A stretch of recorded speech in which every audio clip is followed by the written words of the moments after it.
Well, to all the people across the nation protesting the Trump presidency, canceling exams, bringing in therapy dogs, and hosting, yes, there's something called a cry-in. One Iowa lawmaker has a message for you. Suck it up, Buttercup. And that's also the name of his new bill that he's sponsoring in the Iowa State House that would cut funding to schools spending money on safe spaces. Here to explain more is the chairman of the Iowa House Oversight Committee, Bobby Kaufmann. Bobby, thanks for joining us this morning. So tell us about the Suck It Up Buttercup bill. Where did the idea come from and what does it do? Well, good morning. Thanks for having me. You know, the bill was inspired by what I saw across the nation, where I saw schools with rising, skyrocketing tuition costs were also finding new monies and expenditures for things such as cry rooms. I was hearing reports of rooms where you could play with Play-Doh and you could color on books and talk about your feelings. And I was even hearing reports of some schools that were bringing in ponies to be able to get students through the election. Well, for me, that's a waste of taxpayer dollar, and that also doesn't prepare kids for life, because in life, there's winners and losers. And in life, when your car breaks down, your kids get sick, or you have to take a second job up to pay your mortgage, you don't get to go to a cry zone. You don't get to pet a pony. You have to deal with it, which is why I came up with the bill, and the idea inspired Suck It Up Buttercup. Well, I can't help but I don't mean to laugh. I mean, you laugh because you want to cry, as they are doing in these cry rooms. There's another aspect of this bill, though, that you talked about protesting. We've seen a lot of protesting that descends into rioting. What's the other aspect of it?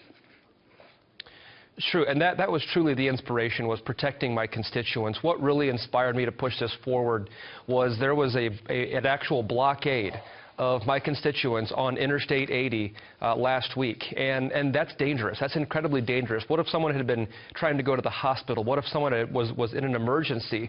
And you had these kids, you had people acting like spoiled brats, let's just call it what it is, blocking Interstate 80. And I have no problem with dissent. I have no problem with protesting. I encourage protesting. I encourage dissent. But you don't have a constitutional right to impede on the constitutional rights of others. And when you're blocking the interstate, when you're falsely imprisoning my constituents and putting their lives in danger, I have a big problem with that. So I'm proposing to increase the penalties and giving law enforcement more tools to prevent that from happening in the future. Well, this is something happening in Iowa. Those same kind of protests happen in my home state of Minnesota. And you wonder why more isn't being done from the federal government and others to make sure that lawlessness doesn't rule the day. We heard about another campus today. Rutgers University wants to declare itself a sanctuary campus. We've heard other campuses mentioning this. What would you do in Iowa or elsewhere if universities want to declare themselves sanctuary campuses? Well, I mean, it would depend on what sanctuary campus means. If it means peaceful protesting and it means doing it on your own time, I don't have a problem with that. But missing class and causing mass exams to be able to be pushed back. It means the illegal immigration piece. It's sort of like a sanctuary city. They want to have a sanctuary campus as well. Well, of course, that's absurd, and police and ICE and law enforcement and immigration officials would have to step in. I mean, we cannot have lawlessness. This is the ultimate irony, that you had all these predictions of a Donald Trump presidency being anarchy and a Donald Trump presidency, you know, being all this lawlessness, and here you have it. The very folks that claimed that that was going to be the case for him are actually being the ones that are the inspiration for the case. So, no, you cannot have sanctuary campuses harboring illegal immigrants. That's just absurd.